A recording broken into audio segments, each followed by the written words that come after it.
Hello बच्चों, how are you? Welcome to the grade user. जी हाँ बच्चों, आपका ग्रेड यूजर पर बहुत बहुत बहुत स्वागत है। और उम्मीद करता हूँ बच्चों आप लोग बहुत अच्छे होंगे, सेहतमंद होंगे और इस कोविड-19 में मिले हुए हॉलीडेज का बहुत बढ़िया से आनंद ले भी चुके होंगे और ले भी रहे होंगे।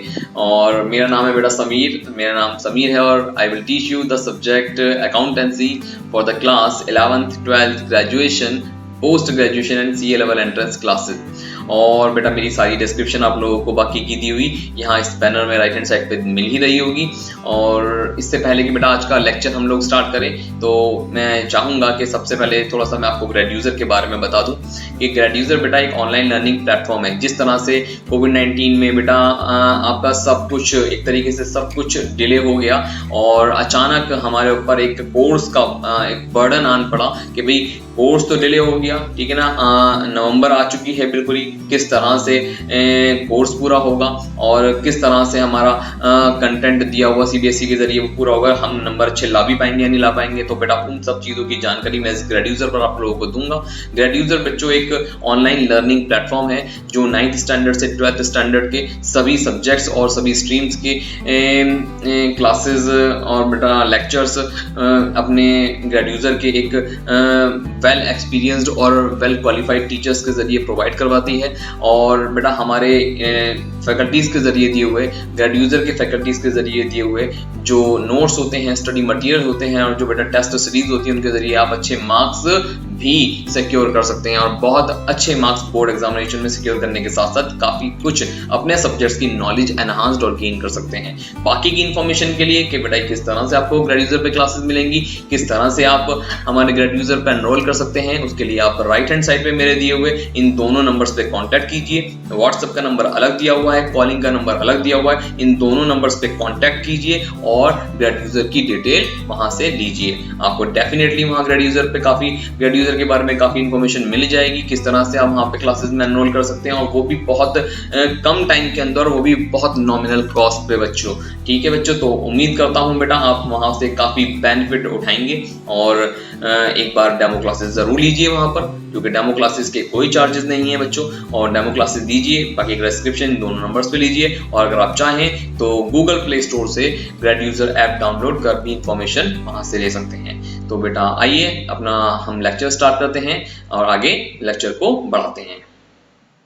तो आइए बच्चे स्टार्ट करते हैं फाइनेंशियल स्टेटमेंट ऑफ एमपीयू। जैसा कि आप जानते ही हैं कि ये हमारे volume first class 12th accountancy का सबसे पहला चैप्टर है और थोड़ा सा कॉम्प्लिकेटेड भी लगता है बच्चों को, बट इतना कॉम्प्लिकेटेड है नहीं जितना ये लगता है। और बेटा ये पूरा चैप्टर पूरे सिलेबस में एटलीस्ट 10 मार्क्स का तो आता ही आता है और 10 मार्क्स की इसकी वेटेज सीबीएसई की तरफ से भी दी हुई है। और इस 10 मार्क्स के अंदर जैसे कि बेटा ये लास्ट ईयर का अगर आप पेपर देखें, लास्ट ईयर का जो पेपर अटेम्प्ट किया था बच्चों ने, उसमें बेटा 4-4 नंबर के 2 क्वेश्चन और 1-1 मार्क्स के 2 क्वेश्चन ये पूछे गए थे। और सिर्फ एक क्वेश्चन के अंदर ही बच्चों चॉइस आई थी और कोई फुल फ्लैज्ड क्वेश्चन नहीं पूछा गया था। फुल फ्लैज्ड मीन के जिसके अंदर इनकम एंड एक्सपेंडिचर और बैलेंस शीट साथ में इकट्ठे पूछे गए, ऐसा नहीं है। 4 नंबर का सिर्फ इनकम एंड एक्सपेंडिचर पर बेस्ड क्वेश्चन आया हुआ है और 4 नंबर पे जो है स्पोर्ट्स मटेरियल के ऊपर बेस्ड एक क्वेश्चन आया हुआ है, उसमें चॉइस भी है और यानी कि शॉर्ट क्वेश्चन था, ज़्यादा बड़ा क्वेश्चन नहीं था। जाके चेक कर सकते हैं लास्ट ईयर का पेपर। और जो कि बेटा इसके ऊपर मैं आगे लेक्चर भी दूंगा, मेरे प्रीवियस ईयर के ऊपर भी बेस्ड लेक्चर्स आने वाले हैं जल्दी ही। और मैं सिलेबस इंट्रो का भी एक लेक्चर जल्दी इंट्रोड्यूस करूंगा और उसे भी चेकआउट कीजिएगा आप अपने इस यूट्यूब चैनल पर। और बेटा इसके अलावा 2 नंबर के क्वेश्चन यानी कि 1-1 मार्क्स के 2 question, very short answer type question, यानी कि जिसमें हमें 1 वर्ड आंसर देना होता है नॉर्मली, वो क्वेश्चन इसके पूछे गए हैं। तो इट मीन्स के 10 मार्क्स के अराउंड का इसका पूरा ओवरऑल जो क्वेश्चन हैं वो उसके पूछे गए थे लास्ट ईयर। तो एनपीओ बड़ा इंटरेस्टिंग चैप्टर है, बहुत मजा आएगा इसके अंदर। आपको थोड़ा सा कॉम्प्लिकेटेड है, बस इसको समझने की कोशिश कीजिएगा बेटा। इसको को शुरुआत से लेकर आखिर तक इस पूरे लेक्चर को देखिएगा, समझिएगा, ताकि आप इसको अच्छे से समझ सकें। क्योंकि मैं यहाँ सिर्फ थ्योरी नहीं समझाऊंगा, यहाँ मैं थ्योरी के साथ साथ शॉर्ट न्यूमेरिकल क्वेश्चन भी समझाऊंगा और जो फाइनेंशियल स्टेटमेंट्स हैं एनपीओ की उसके बारे में समझा कर उन अकाउंट्स को कैसे प्रिपेयर किया जाता है वो सारी डिटेल मैं आप लोगों को यहाँ दूंगा। और साथ के साथ हम यहाँ पर जो शॉर्ट क्वेश्चंस हैं और जो बेटा फुल फ्लैज्ड क्वेश्चन है हम उनकी भी डिटेल यहाँ लेंगे। हम उनको किस तरह से उन क्वेश्चंस को अटेम्प्ट किया जाता है according to the board examination, वो भी देखेंगे और मार्किंग स्कीम्स के अकॉर्डिंग भी देखेंगे कि हम किस तरह से इन क्वेश्चंस को अटेम्प्ट करेंगे। तो बेटा जल्द ही आप लोगों को आने वाले लेक्चर्स के अंदर पूरी डिटेल इसकी मिल जाएगी। बट फिलहाल ये आज हमारा लेक्चर नंबर 1 है और एनपीओ, और डेफिनेटली बेटा इसके और भी लेक्चर्स आएंगे और एक लेक्चर के अंदर कभी भी ये पूरा चैप्टर नहीं हो पाने वाला है। अब ये आप खुद भी जानते हैं कि बड़ा एक बड़ा चैप्टर है और उसके अंदर अगर मैं न्यूमेरिकल करवाऊंगा तो वो 1 घंटे के अंदर कभी पूरा नहीं हो पाने वाला है। तो चलिए आइए देखते हैं इसके अंदर क्या क्या इंटरेस्टिंग पॉइंट है जो आज हमें इस चैप्टर के अंदर देखने हैं, समझने हैं और क्या क्या हमें इस पूरे चैप्टर के अंदर पढ़ने को मिलेगा। चलिए देखते हैं आइए। तो बेटा ये आप यहाँ देख पा रहे होंगे कि कॉन्सेप्ट्स और डिटेल्स यहाँ कुछ कवर अप की गई हैं इस चैप्टर एनपीओ के अंदर, और जो कॉन्सेप्ट्स और जो डिटेल हमें पूरे चैप्टर एनपीओ के अंदर कवर अप करनी है वो हम यहाँ लेंगे, जिसके अंदर आप सबसे पहला पॉइंट एनपीओ के मीनिंग का कि what do you mean by NPO, यानी कि नॉन प्रॉफिट ऑर्गेनाइजेशंस कौन सी ऑर्गेनाइजेशंस होती हैं उसके बारे में हम स्टडी करेंगे यहाँ पर। दूसरे नंबर पर है बेटा फाइनल अकाउंट्स ऑफ एनपीओ के एनपीओ में कौन कौन से अकाउंट्स और कितने प्रकार के अकाउंट्स यहाँ बनाए जाते हैं वो डिटेल हम यहाँ लेंगे। थर्ड वन इज बेटा के फीचर्स और format receipt and payment account, क्योंकि ये फाइनल अकाउंट का एक हिस्सा है, यानी कि एक पार्ट एक अकाउंट है जो कि फाइनल अकाउंट्स के में ही कॉन्स्टिट्यूट होता है एनपीओ के। तो रिसीट एंड पेमेंट अकाउंट के फीचर्स क्या होते हैं और उसके फीचर्स के साथ उसका फॉर्मेट किस तरह से बनाया जाता है ये पूरा अकाउंट, उसमें रिसीट्स कहाँ पर आती हैं, पेमेंट्स कहाँ पर आती हैं, सारी डिटेल हम यहाँ पे लेंगे। और फोर्थ वन इज बेटा के फीचर्स और format income and expenditure account के। इनकम एंड एक्सपेंडिचर अकाउंट के क्या मेन फीचर्स होते हैं कि यहाँ पे इसके अंदर कौन कौन से आइटम्स आते हैं, कौन कौन सी इनकम्स और एक्सपेंडिचर्स आते हैं, क्या कैपिटल और रेवेन्यू दोनों रिकॉर्ड होते हैं या फिर यहाँ पर दोनों की अलग अलग पोस्टिंग होती है या किस तरह से इसमें पोस्टिंग की जाती है पूरे इस अकाउंट के अंदर, वो हम यहाँ देखेंगे। फिफ्थ वन इज बेटा बैलेंस शीट, क्या ये यहाँ पर बैलेंस शीट वही 11th क्लास वाली बैलेंस शीट है या कुछ डिफरेंट बनेगी, उसको भी हम यहाँ देखेंगे। सिक्स्थ वन इज बेटा fund based accounting, fund based accounting वाला कॉन्सेप्ट यहाँ पर है कि फंड से रिलेटेड अकाउंटिंग ट्रीटमेंट एनपीओ के अंदर कैसे और क्या होता है वो हम यहाँ देखेंगे। सेवंथ वन इज बेटा कि treatment of different types of capital और रेवेन्यू इनकम्स एंड एक्सपेंडिचर, यानी कि जो इनकम और एक्सपेंडिचर अकाउंट के अंदर जो इनकम्स और एक्सपेंडिचर्स आनी है, ठीक है बेटा, उनसे रिलेटेड जो कैपिटल और रेवेन्यू इनकम्स होते हैं हमारे, ठीक है, जो हमारी कैपिटल इनकम्स होती हैं फिर रेवेन्यू इनकम्स होती हैं, कैपिटल एक्सपेंडिचर्स होते हैं, जो रेवेन्यू एक्सपेंडिचर्स होते हैं, उनको किस तरह से उनका अकाउंटिंग ट्रीटमेंट यहाँ एनपीओ के अंदर किया जाना है वो हम यहाँ देखेंगे। जैसे कि सब्सक्रिप्शन हो गया, मेडिसिन हो गया, स्पोर्ट्स मटेरियल हो गया, कॉस्ट ऑफ कंज्यूमेबल गुड्स, ठीक है ना, इस तरह इन सबसे रिलेटेड कुछ पॉइंट हम यहाँ बहुत इंपॉर्टेंट है सारे पॉइंट, इनके ऊपर बेस्ड शॉर्ट क्वेश्चन पूछे जाते हैं, न्यूमेरिकल क्वेश्चन भी इनका आता है, जैसे मैंने आपको बताया इसी साल 4 नंबर के 2 चॉइस में क्वेश्चन पूछे गए थे, ठीक है ना, वो यहाँ पे कवर अप हुए हैं। और eighth and the last one is and which is very important for you कि हम यहाँ शॉर्ट क्वेश्चंस यानी कि शॉर्ट न्यूमेरिकल क्वेश्चन भी करेंगे, कुछ एग्जांपल्स लेंगे और फुल फ्लैश न्यूमेरिकल क्वेश्चन तो बेटा डेफिनेटली करेंगे ताकि आपको ये पता लगे कि पूरा एक क्वेश्चन किस तरह से अटेम्प्ट होता है, यानी कि इनकम एंड एक्सपेंडिचर अकाउंट कैसे बनाया जाएगा और उसके साथ साथ बैलेंस शीट कैसे बनाई जाएगी, इन दोनों की डिस्क्रिप्शन हम लोग यहाँ पे लेंगे। पूरा एक क्वेश्चन फुल फ्लैश किस तरह से किया जाता है उन सब की डिटेल हम यहाँ पूरे चैप्टर के अंदर लेंगे। तो बेटा चलिए आइए हम आगे चलते हैं, यानी कि अब तो बेटा क्या होती है नॉन फॉर प्रॉफिट ऑर्गेनाइजेशंस, किन्हें कहते हैं हम एनपीओज, क्या मतलब होता है एनपीओ का, ये आज हम इस लेक्चर में जानेंगे। और नॉट फॉर प्रॉफिट ऑर्गेनाइजेशंस किस तरह से काम करती हैं, इनका मतलब क्या होता है, इनके मेन फीचर्स क्या होते हैं, इनकी सारी डिटेल किस तरह के अकाउंटिंग रिकॉर्ड्स मेंटेन करती हैं, ये सारी डिटेल मैं आज आपको यहाँ देने वाला हूँ। और नॉट फॉर प्रॉफिट ऑर्गेनाइजेशन जैसे कि आप पीछे देख पा रहे होंगे बेटा ये मेरे नोट्स के कुछ पार्ट है, डिटेल तो बिल्कुल भी नहीं है क्योंकि बेटा डिटेल स्टडी के लिए आपको डिटेल लेक्चर्स के लिए और पूरे सिलेबस की डिटेल स्टडी के लिए आपको हमारी ग्रेडयूजर ऐप जो कि गूगल प्ले स्टोर पर आपको बहुत इजीली अवेलेबल है, वहाँ आप इस ऐप को डाउनलोड कीजिए, वहाँ हमारे डेमो सेशंस को देखिए और वहाँ एनरोल कीजिए और नीचे दिए हुए जो नंबर स्क्रॉल कर रहे हैं, जो नीचे नंबर स्क्रॉल हो रहे हैं बेटा, इन नंबर्स पे कांटेक्ट कीजिए और डिटेल लीजिए कि कहाँ और किस तरह से आप हमारे लेक्चर्स के लिए हमारी इस ग्रेडयूजर ऐप पर एनरोल कर सकते हैं या किस तरह से आपको हमारे लेक्चर्स मिलेंगे। तो बेटा वो तो सारी चीज़ें वहाँ मिल पाएंगी, लेकिन YouTube पर भी मैं कोशिश यही कर रहा हूँ कि मैं डिटेल ना ही सही बट बहुत ही इंपॉर्टेंट चीज़ें मैं आप लोगों के साथ यहाँ डिस्कस करूंगा जो डेफिनेटली आपको काफ़ी बेनिफिटेबल होंगे आपके लिए। तो चलिए आइए देखते हैं क्या मतलब है ये बेटा। पीछे नोट्स जो आपको दिख रहे होंगे इसके अंदर बेटा यहाँ आप देखें are also known as non profit organisation, जिनको हम नॉन प्रॉफिट ऑर्गेनाइजेशन भी कहते हैं और सिंपली इनको हम एनपीओ भी कहते हैं, यानी कि एनपीओ के नाम से ये बीए जाने जाते हैं। रेफर्स टू दोज ऑर्गेनाइजेशन, वो और उन ऑर्गेनाइजेशंस को कहा जाता है that are set up for the welfare of the society, जो सोसाइटी की वेलफेयर के लिए, यानी कि सोसाइटी की वेलफेयर के लिए काम करते हैं। मतलब ये वर्ड बहुत इंपॉर्टेंट है, यानी कि जिनको लगाया ही जाता है सोसाइटी की वेलफेयर के लिए। इट मीन्स जो सोसाइटीज होती हैं उनमें वेलफेयर से रिलेटेड जो जो काम होते हैं जिससे कि ज्यादा से ज्यादा लोगों तक बेनिफिट पहुंचे, but without any single profit. मतलब कहने का कि बेटा वहां पे मोटिव जो होता है ना, जो भी वेलफेयर एक्टिविटीज करनी है, जो भी बेनिफिट पहुंचाना है, वो विदाउट एनी सिंगल प्रॉफिट होता है यहाँ पर। ठीक है, मतलब प्रॉफिट यहाँ पे अर्न करने की इंटेंशन नहीं होती इन ऑर्गेनाइजेशंस की। मेनली इनकी इंटेंशन ये होती है कि हम ज्यादा से ज्यादा किस तरह से लोगों को, सोसाइटीज को, या जो भी इनका पर्पस है, ठीक है ना, उसको उससे बेनिफिट पहुंचा सकते हैं, उनको हम बोलते हैं नॉन फॉर प्रॉफिट ऑर्गेनाइजेशन। और आगे भी बहुत कुछ आइए देखते हैं। Are set up as charitable institution, are set up as charitable institutions which functions without any profit motive. आगे वही बात बेटा, not for profit organisation are separate legal entity, separate legal entity है, नॉट ओन्ड, जो किसी के जरिए भी ओन नहीं की जाती बाय एनी इंडिविजुअल और एन एंटरप्राइज, ना ही किसी इंडिविजुअल के जरिए ओन्ड होती है और ना ही किसी एंटरप्राइज के जरिए चलाई जाती है। जी हाँ, क्या मतलब हुआ इसका? आप लोगों ने 11th क्लास में जो सोल प्रोप्राइटरशिप पढ़ी थी, वहां सिंगल ओनरशिप पर बेस्ड हमने पूरी अकाउंटिंग पढ़ी है, ठीक है ना। और यहाँ जो मैं बता रहा हूँ आपको, जो एनपीओ है बेटा, ये कोई भी सिंगल पर्सन ओन नहीं करता, या कोई सिंगल पर्सन नहीं चलाता है इसको। इसको चलाने वाले कुछ मेंबर्स होते हैं जो इस पूरी ऑर्गेनाइजेशन को होल्ड करता है। तो इसलिए यहाँ कहा गया कि not own by any individual और एनी एंटरप्राइज, यानी ना ही किसी एंटरप्राइज के जरिए ओन की जाती है पूरी ऑर्गेनाइजेशन, और ना ही कोई इंडिविजुअल इसको ओन करता है। यानी कि इसके काफी सारे मेंबर्स होते हैं जो इसको ऑपरेट कर रहे होते हैं, इसको चला रहे होते हैं। ठीक है बेटा। पार्टनरशिप में क्या होता है बेटा कि जहां दो या दो से ज्यादा व्यक्ति एक कॉमन एक बिजनेस पर्पस के लिए आके जब प्रॉफिट इंटेंशन के साथ जुड़ते हैं तो वहां उसको हम पार्टनरशिप कहते हैं। वो डिस्क्रिप्शन में वहां दूंगा। तो यहाँ भी ऐसा नहीं है कि आप सोचेंगे वही रिलेशनशिप यहाँ मेंटेन हो रही है, बिल्कुल नहीं। यहाँ मेंबर्स होते हैं, मेंबर्स अपने अपने लेवल पे जितना कंट्रीब्यूशन दे सकते हैं वो वहां देते हैं, और एनपीओ उसको होल्ड करने के लिए इनकम्स मिलती है और उसके जरिए वो वेलफेयर एक्टिविटीज को मतलब अंजाम देते हैं। जिस तरह की भी वेलफेयर एक्टिविटीज उनको कैरी ऑन किया जाता है वहां पर। आई बात समझ में? तो इस तरह से बेटा इन मेंबर्स के जरिए होल्ड की जाती है इस तरह।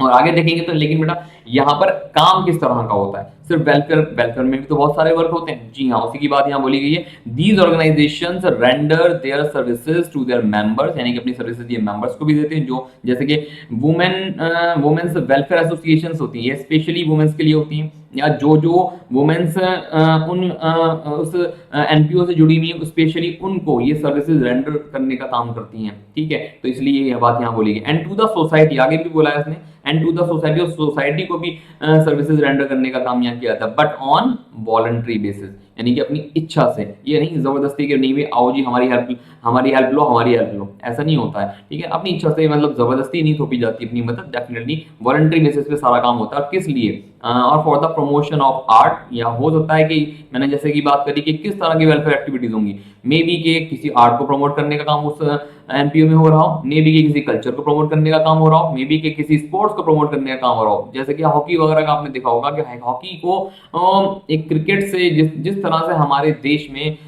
इंडिया में बेटा क्रिकेट को एक इंपॉर्टेंस हासिल है, उस तरह की हॉकी को इंपॉर्टेंस हासिल नहीं है। ऐसी फुटबॉल को इतनी इंपॉर्टेंस नहीं मिली हुई है। तो इसलिए भी बेटा इनको थोड़ा सा ग्रो अप करने के लिए, इन एक्टिविटीज इन स्पोर्ट्स को बढ़ाने के लिए, डेवलप्ड करने के लिए इस तरह की एनजीओ बनती हैं और नॉर्मली उसको प्रमोट करने का भी काम किया जाता है। या फिर कुछ सोशल नॉर्मली कह लीजिए, या फिर चैरिटेबल पर्पसेस का कुछ काम अंजाम यहाँ पर दिया जाता है नॉर्मली। बट बेटा सीधी सी बात है, यहाँ पे कोई इंटेंशन नहीं होती कोई भी प्रॉफिट कमाने की, ये बात ध्यान रखिएगा।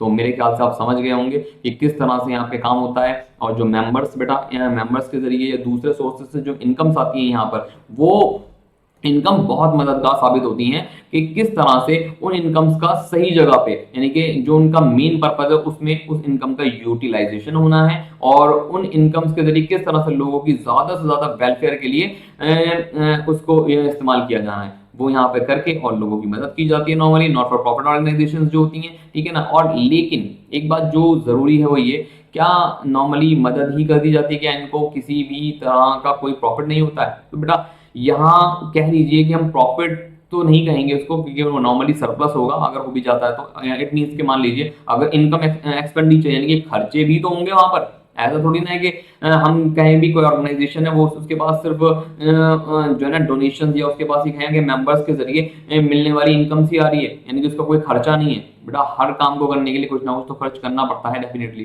ठीक है। तो एक्सपेंडिचर भी डेफिनेटली होंगे, और एक्सपेंडिचर्स होंगे तो यहाँ ये कंपैरिजन रहता है कि इनकम ज्यादा है या एक्सपेंडिचर ज्यादा है। अगर इन दोनों का जो बैलेंस होता है ना, वही सरप्लस और डेफिसिट को डिफाइन करता है यहाँ इनकम एंड एक्सपेंडिचर अकाउंट के अंदर, जैसे कि मैं आप लोगों से आगे डिस्कस करूंगा। तो खैर बेटा वो डिटेल स्टडी लेंगे हम। फिलहाल नॉट फॉर प्रॉफिट ऑर्गेनाइजेशन का मीनिंग मैंने यहाँ पे क्लियर किया है। उम्मीद करता हूँ कि आप लोगों को समझ में आया होगा कि what is the meaning of actually not for profit organisations, ठीक है बेटा। तो कुछ एग्जांपल इसके मैंने यहाँ नीचे मेंशन किए हुए हैं, आइए देखें। कुछ इस तरह के बेटा क्लब्स भी होते हैं, हॉस्पिटल्स भी होते हैं, लिटरेरीज या स्कूल्स वगैरह या कॉलेजेस या यूनिवर्सिटीज भी होती हैं इस तरह की, और कुछ प्रमोशन स्पोर्ट्स के प्रमोशन के लिए सोसाइटीज या आर्ट या कल्चर या रिलीजन को प्रमोट करने वाले कुछ सोसाइटीज भी मेंटेन की जाती है, जो नॉर्मली हम जिनको एनपीओ में कॉन्स्टिट्यूट करते हैं। तो उम्मीद है बेटा आप लोगों को मीनिंग समझ में आया होगा। चलिए let's move on to the next point. आगे बेटा यहाँ पे आपको दिख रहा होगा मेन सबसे इंपॉर्टेंट पॉइंट है कि अकाउंटिंग रिकॉर्ड्स कौन कौन से मेंटेन किए जाते हैं नॉट फॉर प्रॉफिट ऑर्गेनाइजेशन के अंदर। बेटा अकाउंटिंग रिकॉर्ड जो होते हैं नॉट फॉर प्रॉफिट ऑर्गेनाइजेशन के अंदर नॉर्मली हम 3 मेंटेन करते हैं, receipt and payment account, income and expenditure account और बैलेंस शीट। अब बात ये आती है कि ये फाइनल अकाउंट ही नॉर्मली स्टार्टिंग से मेंटेन होते हैं। तो हमने तो सर 11th क्लास में पढ़ा था कि फाइनल अकाउंट से पहले के भी कुछ अकाउंट्स होते हैं जिन्हें मेंटेन करना होता है, यानी कि पहले रिकॉर्डिंग होती है, फिर पोस्टिंग होती है, फिर उनकी समराइजिंग होती है, यानी फिर फाइनल अकाउंट्स हम मेंटेन करते हैं। तो क्या यहाँ ऐसा कुछ नहीं होगा? बेटा यहाँ ऐसा तो कुछ नहीं होगा, लेकिन नॉर्मली 2-3 रजिस्टर तो इसके अलावा मेंटेन किए जाते हैं। स्पेशली 2 की तो मैं आपसे बात करूंगा ही करूंगा। वो ये, एक तो मेंबर्स का रजिस्टर जरूर मेंटेन किया जाता है कि कितने मेंबर्स हम एनपीओ से आगे जुड़ रहे हैं, ठीक है ना, तो उसकी डिटेल होती है। और दूसरा जो एसेट्स के रजिस्टर होते हैं, यानी कितने एसेट्स बिजनेस में खरीदे गए हैं और उनकी क्या क्या वैल्यू किस डेट पे कितनी अवेलेबल है, तो वो चीज की डिटेल यहाँ रखी जाती है। नॉर्मली 2 रजिस्टर्स मेंटेन किया जाता है, लेकिन सीधा फाइनल अकाउंट्स के बाद बना दिया जाता है, जिनकी बात मैं आपसे करने लगा हूँ। आइए देखते हैं इसको, हम जरा चलते हैं। अगर आप देखेंगे बेटा तो ये 3 नॉर्मली हमारे मेन फाइनल अकाउंट है जिनकी हम बात करेंगे। रिसीट एंड पेमेंट अकाउंट क्या होते हैं, इसका डिस्क्रिप्शन आगे देखेंगे, और इनकम एक्सपेंडिचर अकाउंट क्या होता है, कैसे बनाया जाता है, मेन फीचर्स क्या होते हैं वो देखेंगे, और बैलेंस शीट, ठीक है बेटा ये चीज। चलिए आगे चलते हैं बेटा हम इसमें रिसीट एंड पेमेंट अकाउंट की तरफ, जो ये रहा। रिसीट एंड पेमेंट अकाउंट क्या होता है बताइए। रिसीट एंड पेमेंट, इसके अंदर बेटा पी साइलेंट रहता है, रिसीट ठीक है ना नॉर्मली, और पेमेंट नॉर्मली जहाँ पे अदायगी हो, पेमेंट किस लिए की जाएगी, डेफिनेटली कुछ ना कुछ अगर किसी की सर्विसेज हमने ली होंगी तो उसके लिए हमने पेमेंट करनी होती है। फॉर एग्जांपल रेंट पे करना होता है, फॉर एग्जांपल इलेक्ट्रिसिटी का बिल होता है, बहुत सारे एक्सपेंसेस जैसे कि आप जानते हो उनके लिए हम पेमेंट करते हैं नॉर्मली। और रिसीप्ट यूजुअली कॉन्स्टिट्यूट करती है बेटा कि हमें जिस तरह का भी अमाउंट रिसीव हो रहा है, यानी कि इनकम बेसिस पे, ठीक है, वो चीज कॉन्स्टिट्यूट करती है। आइए इसके कुछ मेन फीचर्स जानते हैं। पहला मेन पॉइंट बेटा आपको यहाँ दिख रहा होगा, it is a summary of cash and bank transaction. आपको बात समझ में, ये समरी बताया गया, यानी कि जो हमारा रिसीट एंड पेमेंट अकाउंट है बेटा, ये क्या है, ये समरी है कैश और बैंक ट्रांजैक्शन, यानी किस तरह से कैश और बैंक, यानी कैश के आपको रिसीव कितना कैश रिसीव हुआ, कितने कितने रुपए के चेक रिसीव हुए हैं, उसकी समरी है ये। Prepare at the end of the accounting period, जो कि अकाउंटिंग पीरियड के आखिर में बनाया जाता है। ये बात ध्यान रखिएगा, at the end of accounting period बनाया जाता है। ये पहला मेन पॉइंट, पहला मेन फीचर इसका है। आगे चलते हैं second point. Second main point है रिकॉर्ड रिसीट एंड पेमेंट, यानी कि रिसीट और पेमेंट को रिकॉर्ड करता है नॉर्मली, यानी कि पोस्ट किया जाता है इसके अंदर ट्रांजैक्शन। और इररिस्पेक्टिव ऑफ द फैक्ट, ध्यान दीजिए कि ये बहुत इंपॉर्टेंट बात है, irrespective of the fact that the relate to current, previous, future period और रेवेन्यू और कैपिटल नेचर। मतलब क्या है इसका, बहुत इंपॉर्टेंट बात है बेटा, ये याद रखिएगा। रिसीट एंड पेमेंट अकाउंट के लिए ये बहुत बहुत जरूरी है कि ये पता रहे आपको कि रिसीट एंड पेमेंट अकाउंट जो होता है बेटा, ये इररिस्पेक्टिव ऑफ दिस थिंग बनाया जाता है कि ना यहाँ पर करंट अकाउंट, मतलब यहाँ पे करंट फिगर्स को मेंशन किया जाता है, यानी कि जो भी हमारे रिसीट्स और पेमेंट होंगी वहां पे करंट ईयर का कुछ ध्यान नहीं रखा जाएगा, प्रीवियस ईयर का कुछ ध्यान नहीं रखा जाएगा, फ्यूचर पीरियड्स का कुछ ध्यान नहीं रखा जाएगा, चाहे वो रेवेन्यू हो या कैपिटल हो। इन पांचों चीजों से को इग्नोर करके जो रिसीव हो रहा है डेबिट और जो रिसीव हो रहा है क्रेडिट, इट मींस के रिसीट और पेमेंट्स में नॉर्मली नोट डाउन कर लिया जाएगा। मतलब जैसे आप लोगों को याद हो कि कैश अकाउंट 11th क्लास में आप लोगों ने कैश अकाउंट बनाया था, कैश बुक बनाई थी आप लोगों को, अगर अच्छे से ध्यान हो तो बेटा वो जब कैश बुक आपने बनाई थी तो वो किस तरह से आप बनाते थे, वहां हम लोग जो भी हमें रिसीव हो रहा होता था रिस्पेक्टिव ऑफ एनी पीरियड, चाहे वो कब का भी होता था, उसे हम डेबिट किया करते थे, और जो भी हम पे कर रहे होते थे उसे हम क्रेडिट किया करते थे, इररिस्पेक्टिव ऑफ द पीरियड, यानी कि किसी भी पीरियड का हो, किसी भी नेचर का हो, वही चीज आपको यहाँ याद रखनी है। चाहे फिगर, चाहे रिसीव और पेमेंट करंट से बिलोंग करें, फ्यूचर से बिलोंग करें, पास्ट से बिलोंग करें, डजंट मैटर, मैटर ही नहीं करता है, सीधा आ रहा है डेबिट, जा रहा है क्रेडिट, दैट्स इट। बस ये बात ध्यान रखनी है, चाहे रेवेन्यू नेचर की हो आपको रिसीट मिल रही हो, चाहे आपकी जो है ना कैपिटल नेचर की, आपको इससे कोई मतलब नहीं है। बस ये बात ध्यान रखिएगा, अगर आपने ये बात समझ ली तो रिसीट एंड पेमेंट अकाउंट के अंदर आपको डेफिनेटली कभी कोई प्रॉब्लम नहीं होने वाली है। ठीक है बेटा, उम्मीद करता हूं पॉइंट समझ में आया होगा। आगे चलते हैं इसके मेन फीचर की तरफ बेटा। It is maintain on cash basis of accounting. ये समझ में आया बेटा क्या पॉइंट है कैश बेसिस ऑफ अकाउंटिंग, क्या इसका क्या मतलब है कैश बेसिस ऑफ अकाउंटिंग का? कैश बेसिस अकाउंटिंग का मतलब होता है बेटा, आप लोगों ने दो बेसिस पढ़े थे 11th क्लास के अंदर, एक तो एक्रूअल बेसिस और एक पढ़ा था आपने कैश बेसिस। मतलब ये कि जब ट्रांजैक्शंस को हम नोट डाउन करते हैं कैश के अकॉर्डिंग, जब कैश आ रहा है और जब कैश जा रहा है, ठीक है, तो उसे कहा जाता है कैश बेसिस ऑफ अकाउंटिंग। और नॉर्मली ट्रांजैक्शन होने पर जो चीजों की रिकॉर्डिंग हो जाती है, जिसके अंदर हम चार मेन चीज पढ़ा करते हैं, उसे हम बोलते हैं एक्रूअल बेसिस ऑफ अकाउंटिंग। उसके अंदर हम चार मेन टर्म्स पढ़ते थे, याद होगा, जो बच्चे मुझसे पढ़ चुके हैं उनको ध्यान होगा, मैंने वहां उन लोगों को उन ऑफलाइन क्लासेस के अंदर भी बताया हुआ है कि वो चार मेन चीजें क्या होती हैं। वो चार मेन चीजें थी हमारी प्रीपेड एक्सपेंसेस, और इसी तरह से अगर हम देखें तो आउटस्टैंडिंग एक्सपेंसेस, प्रीपेड और आउटस्टैंडिंग दो तरह के एक्सपेंसेस थे, ऐसे ही इनकम भी दो तरह की थी, एक्रूड और अनअर्न्ड। ठीक है ना, ये चारों पॉइंट अगर हम कंसीडर करते हैं तो वो सिर्फ और सिर्फ एक्रूअल बेसिस ऑफ अकाउंटिंग के अंदर फॉलो करते हैं बेटा। एक्रूअल बेसिस ऑफ अकाउंटिंग के अंदर कंसीडर किए जाते हैं, कैश बेसिस ऑफ अकाउंटिंग के अंदर इन चारों का कोई मेन रोल नहीं होता, इनको कंसीडर कभी नहीं किया जाता, इनको इग्नोर किया जाता है यहाँ पर। उम्मीद करता हूँ आप लोगों को समझ में आया होगा पॉइंट। और अगला पॉइंट है बेटा, और जो कि लास्ट भी हमारा, it is an asset account by nature, यानी कि ये जो होता है हमारा असेट अकाउंट होता है, यानी कि नेचर के अकॉर्डिंग। ठीक है बेटा, तो ये थे कुछ इसके मेन फीचर्स जो हमने यहाँ डिस्कस किए। चलिए आगे चलते हैं इसके बेटा। ये है हमारा रिसीट एंड पेमेंट अकाउंट का बहुत ही शॉर्ट और छोटा सा फॉर्मेट जो मैं आप लोगों को बता और दे रहा हूँ। आइए देखते हैं इसके बारे में, क्या देख रहे होंगे आप लोग। ये बेटा पूरा फॉर्मेट है यहाँ पर आपका, ठीक है, from very initial to end. यहाँ मेन चीज अगर आप देखें तो डेबिट साइड पे बेटा यहाँ रिसीट्स हैं आपकी सारी, और इसके बाद इसकी रिसीट्स की अमाउंट होता है, और फिर क्रेडिट साइड पे बेटा ये पेमेंट्स हैं और ये अमाउंट इन रुपीज। और हाँ, इससे ठीक पहले रिसीट एंड पेमेंट अकाउंट ऐसे ही एज इट इज हेडिंग लिखेंगे, और फॉर द ईयर एंडिंग 31 मार्च 2020 जो भी डेट आपकी क्वेश्चन के अंदर दी हुई, इस तरह से ये प्रॉपर फॉर्मेट है। पूरे फॉर्मेट को ध्यान रखना है, फॉर्मेट बहुत इंपॉर्टेंट होता है। अपने हर बच्चे को मैं ये बात क्लियर करता हुआ चलता हूँ कि बेटा जिस आपको माना कि पूरा क्वेश्चन आता है, बट उस पूरे क्वेश्चन को अकॉर्डिंग टू द फॉर्मेट करने की कोशिश कीजिए। अगर आप उसको अकॉर्डिंगली पूरे फॉर्मेट के अकॉर्डिंग नहीं करते हो तो you will not gate sufficient marks on that in that question. तो बेटा ये बात बिल्कुल क्लियर रखिएगा कि आपको अपनी प्रेजेंटेशन पे बहुत अच्छे से ध्यान देना है। ठीक है बेटा, चलिए आगे। इसकी बेटा स्टार्टिंग, इसकी अगर हम स्टार्टिंग देखें तो टू बैलेंस ब्रॉट डाउन से होती है, यानी कि जो बैलेंस आपको पिछले साल का दिया हुआ है कैश इन हैंड और कैश एट बैंक का, वो यहाँ पर आ जाता है। और इसका कैरेट डाउन जो होता है, यानी कि जो उसका एंड होता है वो बाय बैलेंस कैरेट डाउन से होता है, यानी कि कैश इन हैंड और कैश एट बैंक का जो कैरेट डाउन किया हुआ बैलेंस होता है वो आप यहाँ अलग से मेंशन कर देते हैं। और रिसीट साइड पे अगर आप देखोगे तो सारी की सारी ये रिसीट्स आ जाती हैं जिसको मैंने यहाँ मेंशन किया है, क्या चाहे वो रेवेन्यू रिसीट्स हो, चाहे वो कैपिटल रिसीट हो, चाहे वो पास्ट से बिलोंग करें, चाहे प्रेजेंट से करें, चाहे वो फ्यूचर से बिलोंग करें। मतलब irrespective of these 5 things, what 5 things, ये पांचों चीजों के अकॉर्डिंग, कि चाहे वो रेवेन्यू रिसीट्स हो, चाहे कैपिटल रिसीट्स हो, पास्ट की हो, प्रेजेंट की हो, फ्यूचर की हो, हमें इससे मतलब नहीं, आ रहा है तो डेबिट, जा रहा है तो क्रेडिट, दैट्स इट। बस बात खत्म यहाँ हो जाती है। ठीक है बेटा, ये हमारी रिसीट के लिए आपको ये बात याद रखनी है। और सेम चीज आपको यही बात बेटा पेमेंट के लिए भी याद रखनी है कि हमारी पेमेंट भी चाहे रेवेन्यू हो, चाहे कैपिटल हो बेटा, चाहे पास्ट से बिलोंग करें, चाहे प्रेजेंट से, चाहे फ्यूचर से, आपको ध्यान नहीं देना है इसको, आपको उसको कंसीडर बिल्कुल नहीं करना, इग्नोर करते हुए चलना। अगर पेमेंट की गई है तो आप उसको सीधा क्रेडिट साइड पे ले लेंगे, दैट्स इट। ठीक है बेटा, तो ये था हमारा छोटा सा रिसीट एंड पेमेंट अकाउंट जिसको मैंने यहाँ पे मेंशन किया। और इसकी अगर आपको डिटेल चाहिए तो वो भी मैंने यहाँ पे दी हुई है। नॉर्मली अगर आप देख पा रहे हो तो ये पूरा एक कंप्लीट फॉर्मेट है, किस तरह की रेवेन्यू रिसीट्स होती हैं, किस तरह के रेवेन्यू पेमेंट्स होती है, वो मैंने यहाँ मेंशन की हुई है। आप चाहें तो ये भी एक बार देख सकते हैं। ठीक है, और वैसे तो बेटा बुक के अंदर भी होगा डेफिनेटली, वहां से भी आप इसको देख सकते हैं। ठीक है ना, और इसके बेटा न्यूमेरिकल क्वेश्चन वगैरह मैं इसके बाद में लूंगा। सबसे पहले मैं आप लोगों से अब आगे चलता हूँ इनकम एंड एक्सपेंडिचर अकाउंट की तरफ। ठीक है, कि इनकम एंड एक्सपेंडिचर की डिटेल भी दे दूं, फिर हम एक एक करके न्यूमेरिकल्स लेंगे इसके। ठीक है, आइए देखते हैं इसके न्यूमेरिकल्स।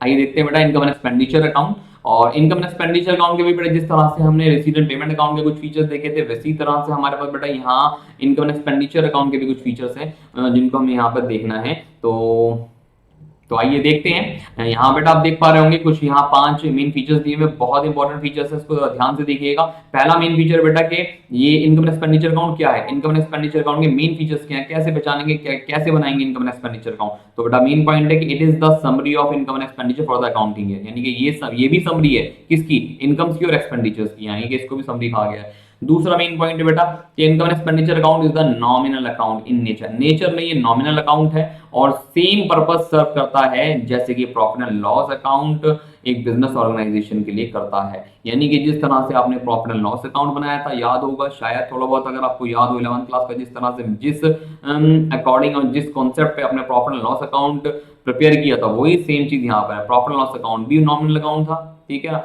और ये भी एक नॉमिनल अकाउंट है, ठीक है, ये बात ध्यान रखिएगा। थर्ड वन इज बेटा it is prepared at the end of the accounting period, accounting period के एंड में बनाया था, जिस तरह से रिसीट एंड पेमेंट एंड में बनाया जाता है, ये भी 1 साल के आखिर में बनाया था, वो भी अकाउंटिंग पीरियड की, बात ध्यान रखिएगा।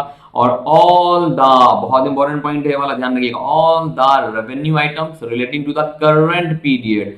बेटा इसके लिए मैं आपसे बार बार कहूंगा, इनकम एंड एक्सपेंडिचर के लिए 2 चीज बहुत ध्यान रखिएगा कि एक तो रेवेन्यू आइटम्स आते हैं यहाँ पे, ये बात बहुत ध्यान रखिएगा, और दूसरा करंट ईयर के आएंगे, मतलब कि रेवेन्यू इनकम्स आएंगे और रेवेन्यू एक्सपेंडिचर ही सिर्फ इनकम एंड एक्सपेंडिचर में नोट डाउन किए जाएंगे, मतलब कैपिटल से कोई मतलब नहीं होगा। यहाँ कैपिटल क्या होता है, रेवेन्यू क्या होता है, इसका डिस्क्रिप्शन भी दूंगा मैं आपको कि कैसे पहचानोगे रेवेन्यू क्या होता है, कैपिटल क्या होते हैं। वैसे तो 11th क्लास में आप लोगों ने एक्सपेंडिचर्स और रिसीट्स इन दोनों का ही की ही डिटेल वहां पे ली थी कि 3 तरह के आपने एक्सपेंडिचर पढ़े हैं, रेवेन्यू और कैपिटल, और आपने एक और पढ़ा था, क्या था याद नहीं आ रहा मुझे भी कौन सा था, थर्ड वन इज, बताइए, हाँ जी, थर्ड वन था हमारा एडवर्टाइजमेंट से रिलेटेड, यानी कि डेफर्ड रेवेन्यू एक्सपेंडिचर। 3 एक्सपेंडिचर थे हमारे जी, तीनों एक्सपेंडिचर हम वहां पढ़ चुके हैं, कौन कौन से, रेवेन्यू एक्सपेंडिचर, कैपिटल एक्सपेंडिचर और deferred revenue expenditure. But third one is हमारे लिए यहाँ बेटा उतना रेलिवेंट और इंपॉर्टेंट नहीं है, हमें यहाँ 2 एक्सपेंडिचर्स याद रखने, इन दोनों का डिस्क्रिप्शन आपको लेना, अगर आपको डिटेल स्टडी चाहिए तो 11th क्लास का मेरे ख्याल से 2nd चैप्टर उठा लीजिएगा, वहां पे आपको इन दोनों का डिस्क्रिप्शन वहां मिल जाएगा। उम्मीद करता हूँ बेटा आगे समझ में आया होगा यहाँ तक। तो ये बात ध्यान रखिएगा कि हमें हमेशा इनकम एंड एक्सपेंडिचर बनाते वक्त जितनी भी इनकम्स होती हैं, जितने भी एक्सपेंडिचर्स होते हैं, वो रेवेन्यू नेचर के होने चाहिए और करंट ईयर से बिलोंग करते होने चाहिए, ना ही इनको प्रीवियस ईयर की फिगर चाहिए, ना ही इनको फ्यूचर की चाहिए। अगर होगी तो वो माइनस कर दी जाएगी, यानी कि हटा दी जाएगी इस पूरे अकाउंट से। तो ये बात बहुत ध्यान रखिएगा, ठीक है। आइए आगे और देखते हैं कि लास्ट पॉइंट क्या है, the income and expenditure account is prepared on the accrual basis. आगे वही बात, वो रिसीट एंड पेमेंट अकाउंट किस बेसिस पे बनाया गया, कैश बेसिस पे, और ये किस बेसिस पे बनाया गया, एक्रूअल बेसिस पे। It means, what does it mean, इसका मतलब ये होता है कि एक्रूअल बेसिस के अंदर अगर हम कहें तो हम वो 4 चीजें, क्या, प्रीपेड एक्सपेंसेस, आउटस्टैंडिंग एक्सपेंसेस, और इसी तरह से एक्रूड इनकम और अनअर्न्ड इनकम्स को कंसीडर करेंगे, इनको इग्नोर बिल्कुल नहीं करेंगे। वो इग्नोर कहां करनी है आपको, वो रिसीट एंड पेमेंट में इग्नोर करनी है। तो मेरे ख्याल से बात समझ में आ गई होगी आपको। तो चलिए आगे चलते हैं कि ये तो पता लगे कि भाई रेवेन्यू और कैपिटल में डिफरेंस क्या है, तो ये भी तो हमें क्लियर होना चाहिए कि रेवेन्यू किन्हें कहते हैं या कैपिटल किन्हें कहा जाता है, ठीक है। तो सबसे पहले तो मैं आपको रेवेन्यू इनकम्स और रेवेन्यू एक्सपेंडिचर की पहचान बता रहा हूँ कि हाउ विल यू आइडेंटिफाई कि भाई ये कौन सी इनकम है या फिर ये कौन सी इनकम है, रेवेन्यू इनकम कौन सी होगी और कैपिटल इनकम कौन सी होगी, कैसे आप आइडेंटिफाई करोगे, कैसे पहचानोगे। तो आइए इसके मेन फीचर्स भी मैंने नीचे दिए हुए हैं यहाँ पर, और यहाँ आपको दिख पा रहा होगा बेटा कि मेन 3 फीचर है इसके, क्या, it is recurring in nature. Recurring का क्या मतलब होता है, रिकरिंग कहते हैं बेटा रिपीटेड इन नेचर, जो बार बार होने वाला हो। इट मींस कि इट इज रिकरिंग नेचर, आगे it is earned at regular interval, यानी कि जो रेगुलर इंटरवल पे आपको रिसीव हो, आप समझ, जो रेगुलरली आपको रिसीव होती है, जो बार बार रिपीटेड इन नेचर हो, यानी कि ऐसी इनकम जो बार बार रिसीव होने वाली हो, ये जो बार बार रिसीव हो रही है उसे हम रेवेन्यू इनकम बोलेंगे। सिंपल, एक पहचान तो ये पता लग गई। तो जिस तरह भी है आपको जिस तरह से भी दिखे कि भाई ऐसी कोई इनकम जो बार बार रिसीव हो रही है, समझ जाओ रेवेन्यू इनकम है, ठीक है, एक पहचान ये है। दूसरी चीज क्या है बेटा, यहाँ पे दूसरा पॉइंट देखिए इसका, इट इज नॉट रिजर्व्ड और ईयर मार्क्ड, यानी कि किसी खास मकसद के लिए रखी हुई या बंधी हुई ना हो, फॉर स्पेसिफिक पर्पस, देखा ना वही बात, यानी कि स्पेसिफिक पर्पस के लिए इस इनकम को उठा के कहीं ना रखा गया कि भाई ये इनकम जो है ना इस खास काम के लिए खर्च की जाएगी। फॉर एग्जांपल किसी मेंबर ने स्पेशली एक बड़ा अमाउंट दे दिया 2 लाख रुपए का, ठीक है ना, तो डेफिनेटली एक तो ये बार बार रिसीव होने वाला नहीं होगा। जो बड़ा अमाउंट होता है वो बेटा डेफिनेटली वो रिकरिंग नहीं होता, रिपीटेड इन नेचर कभी नहीं होता है, बात तो ध्यान रखिएगा। और बड़ा अमाउंट अगर आपको रिसीव हो रहा है और वो स्पेशली किसी खास मकसद के लिए रख दिया गया है, और अगर बड़ा अमाउंट नहीं भी है, बड़ा अमाउंट नहीं भी है, छोटा अमाउंट है, बट किसी खास पर्पस खास मकसद के लिए अलग रख दिया गया है, तो भी बेटा ये बात ध्यान रखिएगा, ठीक है ना, अगर खास पर्पस के लिए रख दिया जाए तो वो कैपिटल हो जाता है, वो रेवेन्यू नहीं रहेगा। आपको बात समझ यानी कि कोई खास पर्पस के लिए उसको उठा के रखा जाना है, तो इट मीन्स कि वो रेवेन्यू इन नेचर नहीं होगा, ठीक है ना, it is in capital nature. तो ये बात दूसरा पॉइंट याद रखिएगा। थर्ड पॉइंट बेटा, it is not arising from a specific fund, किसी खास फंड से कभी भी ऐसे रेवेन्यू इनकम जनरेट नहीं हो रही होंगी। किसी खास फंड से अगर इस तरह की इनकम आ रही है तो समझ जाइए कि वो रेवेन्यू नहीं है, वो कैपिटल ही होगी डेफिनेटली। तो ये 3 मेन फीचर थे बेटा इसके, कि जिससे हमें पता लगता है कि वो रेवेन्यू इनकम्स होती हैं, ठीक है बेटा। तो उम्मीद करता हूँ यहाँ पे आपको ये बात समझ में आई होगी। आइए ऐसे ही देखते हैं मेन रेवेन्यू एक्सपेंडिचर्स के बारे में। ये 2 मेन पॉइंट यहाँ पे दिए हैं, वही चीज, इट इज रिकरिंग नेचर, यानी कि वो खर्चे जो बार बार होने वाले होते हैं, जैसे बिजली का बिल बार बार दिया जाता है, पानी का बिल बार बार दिया जाता है, रेंट बार बार दिया जाता है, ठीक है ना। तो उस तरह के जो खर्चे होते हैं हम इन्हें रेवेन्यू एक्सपेंडिचर कहेंगे। और it is not paid out of the specific fund, यानी कि ना ही किसी स्पेसिफिक फंड में से पेड आउट किए हुए होंगे, किसी स्पेसिफिक फंड से ये निकाल कर पे नहीं किए जा रहे होंगे। अगर किसी फंड से निकाल कर कोई खर्चा किया जा रहा है तो डेफिनेटली बेटा वो कभी भी रेवेन्यू एक्सपेंडिचर तो नहीं है। ओके, तो मेरे ख्याल से आपको रेवेन्यू इनकम और रेवेन्यू एक्सपेंडिचर की पहचान हो गई होगी, और उम्मीद करता हूँ ये दोनों पॉइंट आपको अच्छे से क्लियर हुए होंगे।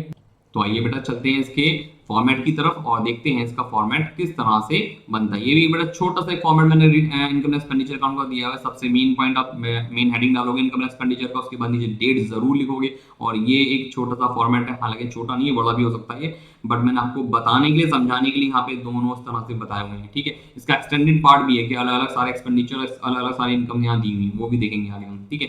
फिलहाल यहाँ बेटा मेन एक्सपेंडिचर आप लोगों को यहाँ दिख रहा होगा, जिसके अंदर सिर्फ रेवेन्यू और करंट ईयर से रिलेटेड एक्सपेंडिचर ही आएंगे। ये बात ध्यान रखिएगा, बार बार कह रहा हूं कि रिसीट एंड पेमेंट इग्नोर करता है इन सारे पॉइंट्स को, मतलब वहां तो सीधी सी बात है, जो आ रहा है डेबिट, जो जा रहा है क्रेडिट, ये बात हमें ध्यान रखनी है। लेकिन इनकम एक्सपेंडिचर के लिए बेटा 2 मेन चीज, रेवेन्यू इन नेचर और current year. Revenue in nature और करंट ईयर से रिलेटेड ही एक्सपेंडिचर यहाँ नोट डाउन होंगे, और इससे रिलेटेड ही इनकम्स यहाँ नोट डाउन होंगे, बात ध्यान रखिएगा। इसी तरह से यहाँ रेवेन्यू इनकम्स आ जाएंगे, वो भी करंट ईयर से रिलेटेड, ठीक है ना, वो सारी इनकम यहाँ आ गई। अब अगर मान लीजिए ये क्रेडिट साइड, जो कि हमारी ये क्रेडिट साइड, अगर ये डेबिट साइड से, ठीक है ना, अगर ये क्रेडिट साइड बड़ी आ जाती है डेबिट साइड की कंपैरिजन में, तो बेटा डेफिनेटली जो है वो हमें सरप्लस होगा, जिसको हम प्रॉफिट यहां नहीं लिखेंगे। क्यों नहीं लिखेंगे? As you know very well, ठीक है, जैसा कि मैं पहले बता चुका हूं, उसी वजह से कि ये नॉन प्रॉफिट ऑर्गेनाइजेशन है।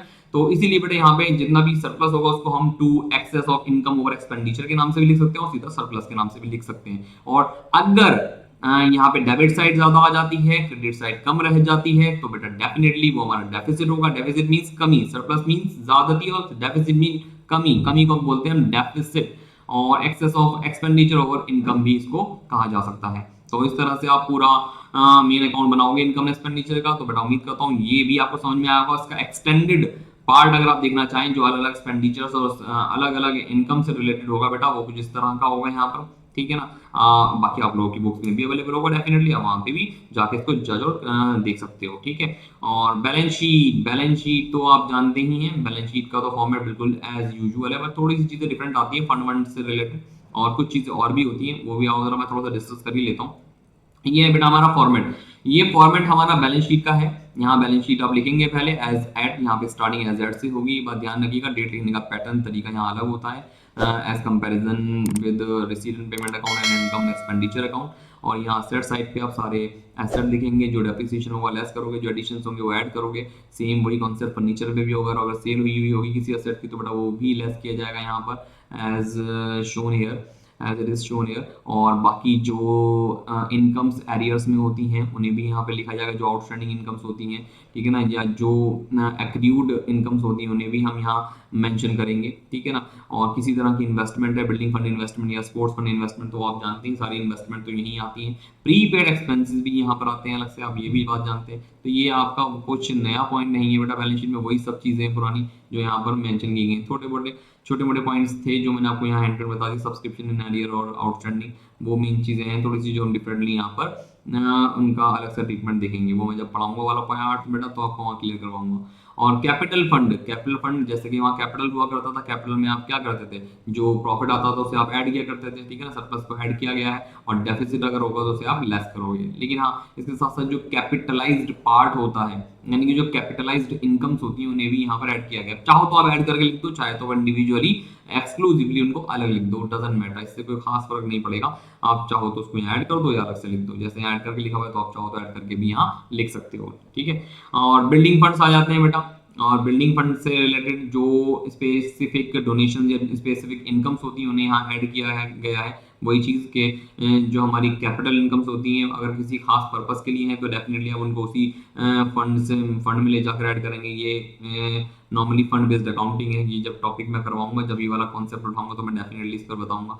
स्पोर्ट्स फंड क्या होता है, स्पोर्ट्स फंड की ओपनिंग बैलेंस या उसके ऊपर जो रिलेटेड जो डोनेशन होगी, जिससे रिलेटेड जो इनकम है या उससे रिलेटेड जो एक्सपेंडिचर्स हैं, ये सारा पार्ट बेटा जो है ना, ये बिल्डिंग फंड से रिलेटेड या फिर स्पोर्ट्स फंड से रिलेटेड, ये सारा आपका जो है फंड बेस्ड अकाउंटिंग का कॉन्सेप्ट है। और डेफिनेटली मैं आपको वही इन चीजों को कवर अप करके बताऊंगा। बाकी की बेटा नीचे करंट लायबिलिटीज हैं कुछ, वो आप जानते ही हैं, नॉर्मली आती हैं, ठीक है ना। तो ये वही पुराना पार्ट है, बहुत कुछ नया नहीं है इसके अंदर बैलेंस शीट में जिसको हम यहाँ देखें अलग करें। तो उम्मीद करता हूँ बेटा ये आपको और तीनों चीजें, इट मींस के अगर आप देखें तो हमने आज रिसीट एंड पेमेंट अकाउंट, ठीक है ना, वो चीज हमने क्लियर करी। रिसीट एंड पेमेंट अकाउंट के साथ हमने इनकम एक्सपेंडिचर के मेन फीचर्स क्या थे वो हमने यहाँ पे कवर अप करे, और इनकम एक्सपेंडिचर के साथ बैलेंस शीट किस तरह से बनाई जाएगी वो, इट मींस कि आज हमें रिसीट एंड पेमेंट अकाउंट किस तरह से बनाया जाता है, इसका फॉर्मेट क्या होता है वो पता लग गया है। इनकम एंड एक्सपेंडिचर अकाउंट्स के बारे में डिटेल मिल गई, और बैलेंस शीट किस तरह से बनाई जाएगी। नॉर्मली बैलेंस शीट तो बिल्कुल सिंपल है, बस इन दो अकाउंट्स के ऊपर थोड़ा ध्यान देना। स्पेशली मैं भी कहूँगा दो में से भी सबसे ज्यादा मेनली जो ध्यान देना है वो आपको इनकम एंड एक्सपेंडिचर पे देना है।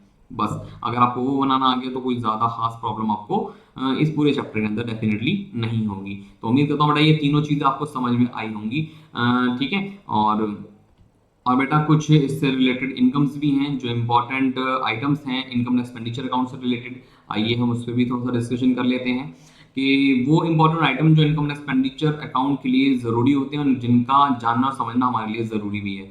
और जिस तरह से अकाउंटिंग टर्मिनोलॉजी अकाउंट्स पढ़ने के लिए हमें ज़रूरी होती है, उसी तरह से बेटा कुछ टर्म्स और कुछ इनकम्स और कुछ एक्सपेंडिचर्स के कुछ अलग अलग पार्ट्स होते हैं जिनको हमें यहाँ पढ़ना और समझना ज़रूरी है before preparing income expenditure account. तो आइए देखते हैं यहाँ पर, आप यहाँ देख पा रहे होंगे बेटा फर्स्ट स्पेसिफिक डोनेशन। स्पेसिफिक का क्या मतलब होता है, खास तौर पे स्पेशल, ठीक है ना। तो जो स्पेसिफिक डोनेशन होती है जहां पर डोनेशन यहाँ जहां पे बेटा जो डोनेशन जो होती है नॉर्मली डोनर के जरिए दिए जाने वाले के जरिए ये स्पेसिफाई कर दी जाती है कि भाई आपको ये जो डोनेशन दी जा रही है ये इस खास पर्पस के लिए दी जा रही है, ठीक है।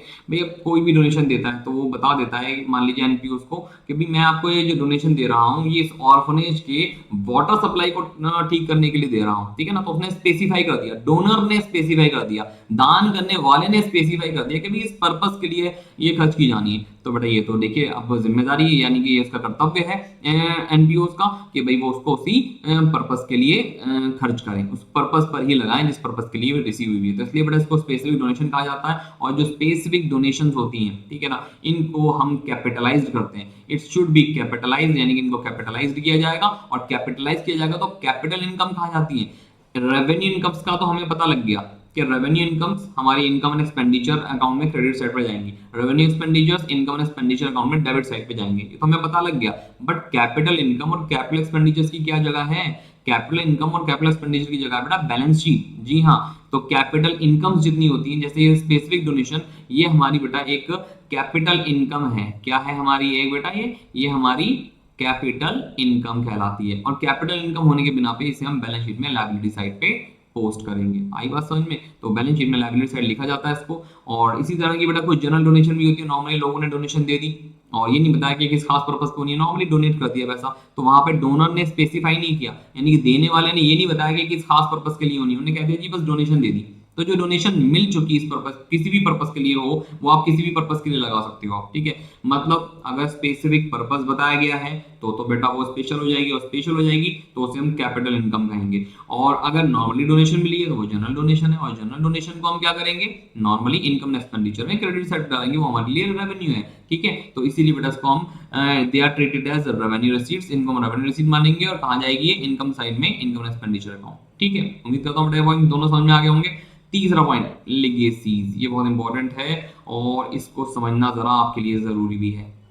लेगेसीज क्या होती हैं बेटा, ये वो अमाउंट होता है जो रिसीव हो गया, या फिर वो वैल्यूएबल आइटम्स, कई बार वसीहत में, कई बार बेटा कुछ जायदाद, या हो सकता है कि कुछ संपत्ति, ठीक है ना, वसीहत बतौर एनपीओ को मिल जाती है, ठीक है। तो और स्पेशली किसकी वसीयत होती है वो बेटा, जो पर्सन वसीयत कर रहा है या तो वो मर चुका होता है, डिसीज यानी कि मरा हुए पर्सन की विल होती है, डीड होती है, कि भाई वो अपनी इच्छा बताना चाहता है वहां पर कि भाई ये मेरे मरने के बाद मेरी संपत्ति का इतना हिस्सा, ठीक है, नॉर्मली फला और फनेज को या फला एनपीओ को चला जाएगा, ठीक है। तो या फला अमाउंट फला और फनेज या फला एनपीओ को चला जाएगा, तो इस तरह से हम उसे लेगेसी बोलेंगे। जो वसीहत बतौर किसी मरे हुए व्यक्ति की वसीहत बतौर जो अमाउंट आपको रिसीव होता है उसे हम लेगेसीज बोलते हैं, ठीक है।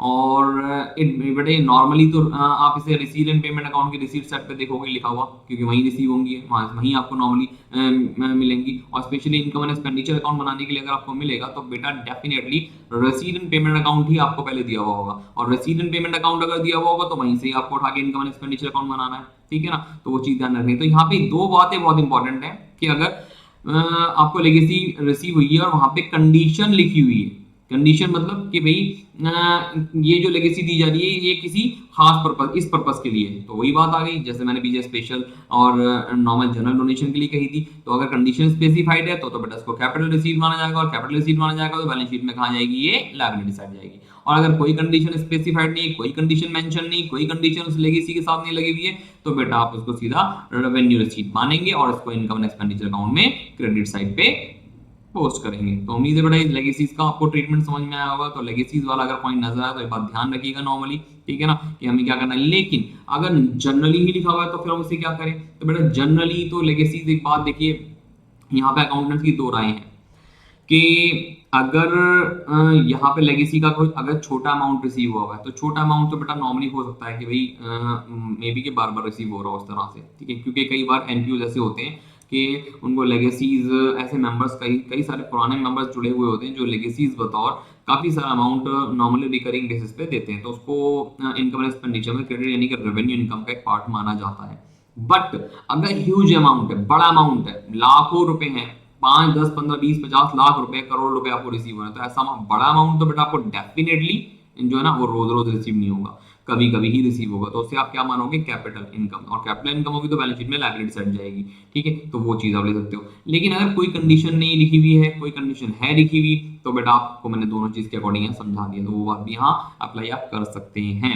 चलिए आगे, let's move on to the next point, entrance fees. Entrance जैसे कि बेटा नाम से ही पता लग रहा है, एंट्रेंस एडमिशन फी, जी हाँ, इज पेड ओनली वंस, हालांकि ये एक बार पे की जा रही है एक मेंबर के जरिए, मेंबर यानी कि जो उस एनपीओ का मेंबर होता है, ठीक है। मेंबर देखो, एनपीओ मैंने आपको पहले ही बता दिया क्या होता है, और एनपीओ कोई ऐसी ऑर्गेनाइजेशन नहीं है जो खुद ब खुद ही रन कर रही हो, यहाँ पे कई सारे मेंबर्स को जोड़ा जाता है, और वो जो मेंबर्स होते हैं उन मेंबर्स से कहा जाता है कि भाई कुछ पार्ट अपनी इनकम का हमें डोनेट कीजिए, हमें दीजिए, ताकि हम ये जो वेलफेयर एक्टिविटीज है हम आपकी इनकम से उन एक्टिविटीज को अंजाम दे सकें, और उसका कुछ पुण्य आपके हिस्से में भी है, और उसका कुछ उसका जो कहते हैं ना कि भाई कुछ हिस्सा आपको भी इसका रिसीव हो कि भाई आपने भी फला दान पुण्य में जो है इसमें हिस्सा लिया है। तो बेटा इसलिए नॉर्मली उनको एडमिट किया जाता है, और वो उनको एडमिट किया जाता है तो फ्री में एडमिट नहीं किया जाता, उनको उनसे डेफिनेटली एक एंट्रेंस फीस ली जाती है, यानी कि उस एनपीओ में एडमिशन देने की उनकी एक पर्टिकुलर फीस होती है,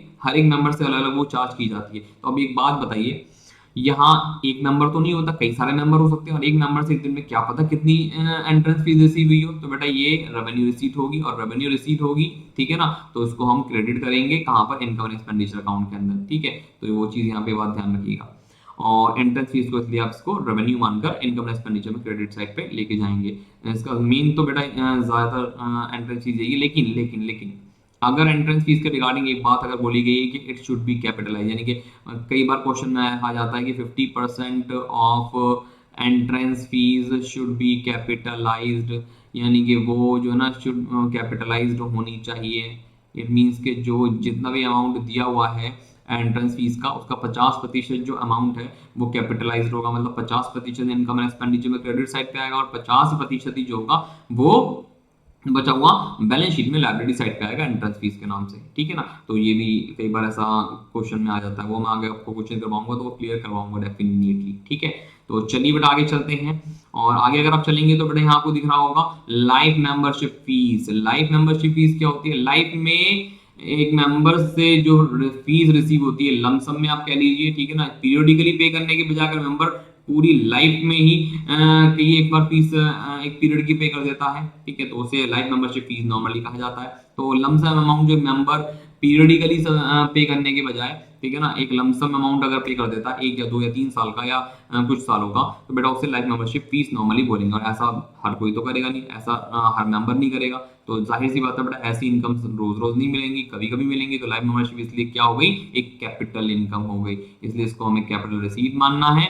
और या तो उसको अलग से लिख दो या फिर सीधा उन्होंने बोला हुआ है भी कैपिटल फंड या जनरल फंड के अंदर बैलेंस शीट में लायबिलिटी साइड पे ऐड कर लिख दो, बात एक ही है, ठीक है।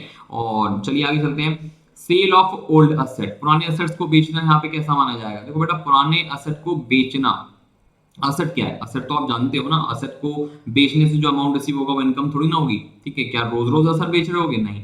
अब असेट को बेचने में अगर प्रॉफिट हो रहा है तो it is the part of our income, यानी कि ये वो इनकम का पार्ट होगा। लेकिन अगर उसको बेचने में लॉस हो रहा है तो वो बेटा लॉस जो हो रहा है वो एक्सपेंस का पार्ट होगा। मतलब कहने का सीधा ये कि जो उसका प्रॉफिट और लॉस होगा, किसी भी असेट को बेचने पर जो अमाउंट रिसीव होता है वो इनकम कभी नहीं होता, ये बात ध्यान रखिएगा। लेकिन किसी भी एसेट को बेचने पे अगर प्रॉफिट और लॉस हो रहा है तो डेफिनेटली, ठीक है ना, उसको कंसीडर करेंगे अब इनकम एंड एक्सपेंडिचर अकाउंट के अंदर, यानी कि वो इनकम एंड एक्सपेंडिचर में कंसीडर किया जाएगा। अगर लॉस है तो इनकम एंड एक्सपेंडिचर में डेबिट होगा, और अगर प्रॉफिट है बेटा उससे होने वाला तो वो इनकम एंड एक्सपेंडिचर में क्रेडिट किया जाएगा। ये बात जरूर ध्यान रखिएगा, ठीक है। तो ये नॉर्मली इसका ट्रीटमेंट है। सेल ऑफ पीरियोडिकल्स, पीरियोडिकल्स आप जानते ही हैं, मैगजीन्स वगैरह इकट्ठी हो जाती है हमारे पास। कई बार मैगजीन्स के साथ साथ ऐसा होता है कि कई बार बेटा हमारे पास न्यूज़पेपर्स इकट्ठे हो जाते हैं, तो बेटा उनको सेल कर दिया, तो उनको बेचने के बाद ये तो नॉर्मल है कि यार कई बार आपने देखा होगा हफ्ते में कई सारी रद्दी इकट्ठी हो जाती है, मैगजीन्स बहुत सारी इकट्ठी हो जाती है। तो पीरियोडिकल्स जो होते हैं नॉर्मली वो रिकरिंग नेचर है, यानी बार बार होने वाली एक्टिविटी है, उसको क्रेडिट साइड इनकम एक्सपेंडिचर में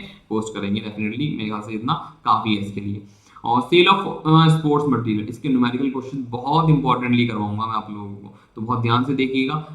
मतलब इसके न्यूमेरिकल क्वेश्चंस आएंगे आने वाले लेक्चर के अंदर, तो ध्यान से इसको देखिएगा। फिलहाल तो ये समझ लीजिए कि स्पोर्ट्स मटेरियल कंज्यूमेबल एसेट्स है, ठीक है, मतलब वो एसेट जो कंज्यूम किए जाते हैं स्पोर्ट्स मटेरियल, मतलब जिनका यूज किया जाता है, उनकी एक्चुअली यूज किए जाने वाले की कॉस्ट होती है, ठीक है। तो अगर इनको सेल किया गया है, ठीक है, और अगर वो रेगुलर फीचर है किसी स्पोर्ट्स क्लब का, तो बेटा वो इनकम एक्सपेंडिचर में इनकम साइड पे आएगा। और अगर रेगुलर फीचर नहीं है, कभी कभी ऐसे स्पोर्ट्स मटेरियल को बेचा जा रहा है, ठीक है ना, तो डेफिनेटली उनका प्रॉफिट लॉस हमारे लिए नॉर्मली एसेट बतौर ट्रीट किया जाएगा, ठीक है। फिलहाल तो मान लीजिए नॉर्मल अगर स्पोर्ट्स मटेरियल दिया हुआ है तो बेटा वो सीधा यूज्ड मटेरियल में काउंट होगा कि भाई यूज्ड मटेरियल है, उसको बेचा जा रहा है और नॉर्मल इनकम का पार्ट है, सीधा इनकम साइड पे इनकम एक्सपेंडिचर अकाउंट में आप ले सकते हैं इसको।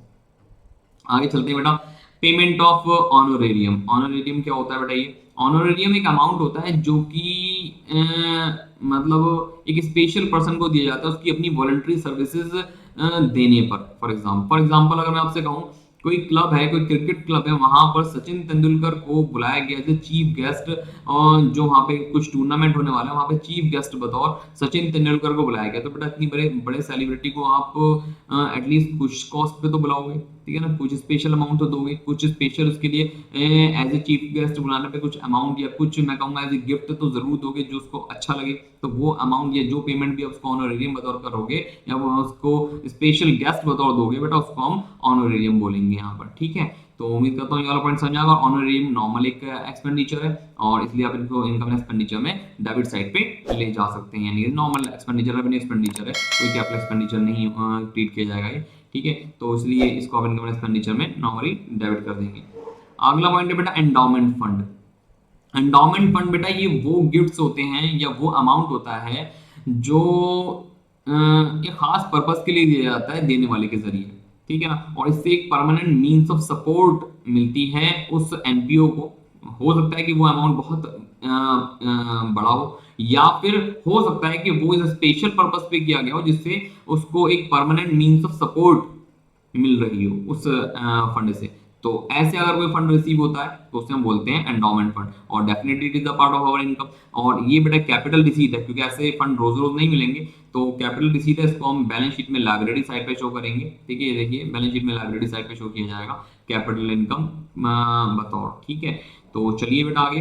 गवर्नमेंट ग्रांट्स, ये गवर्नमेंट ग्रांट्स क्या होती हैं? गवर्नमेंट ग्रांट यानी कि गवर्नमेंट के जरिए अवेल किया हुआ, यानी कि गवर्नमेंट के जरिए सॉरी दिया हुआ जो ग्रांट होता है, जो अमाउंट गवर्नमेंट्स के जरिए अलाउ किया जाता है स्पेशली कुछ खास पर्पसेस के लिए, जैसे कि कुछ इंस्टीट्यूशंस होते हैं, स्कूल्स हो गए, कॉलेजेस हो गए, पब्लिक हॉस्पिटल्स हो गए, ये नॉर्मली कुछ गवर्नमेंट ग्रांट्स पर ही डिपेंडेंट होते हैं। फॉर एग्जांपल गवर्नमेंट स्कूल्स होते हैं, जब तक गवर्नमेंट से कोई फंड नहीं आएगा, जब तक गवर्नमेंट से किसी तरह की एड नहीं आएगी, तब तक उन स्कूल्स पे बेटा उनका जो डेवलपमेंट होता है वो रुका रहता है। ठीक है ना, तो इस तरह की जो एक्टिविटीज होती हैं हम कहें तो उन्हें हम गवर्नमेंट ग्रांट्स नॉर्मली कहते हैं। तो नॉर्मली बेटा अगर ये रिकरिंग है, यानी कि एक साल में कई बार अगर गवर्नमेंट से रिसीव हो रहा है अमाउंट और बार बार रिसीव हो रहा है, तो उसे हम रिकरिंग इन नेचर बोलेंगे। और रिकरिंग इन नेचर होगा बेटा तो डेफिनेटली ये हमारे लिए रेवेन्यू इनकम माना जाएगा। और रेवेन्यू इनकम बताओ, जैसे हम इनकम एंड एक्सपेंडिचर में डेबिट सॉरी क्रेडिट करेंगे। ठीक है, तो इस तरह की इनकम जो होती है,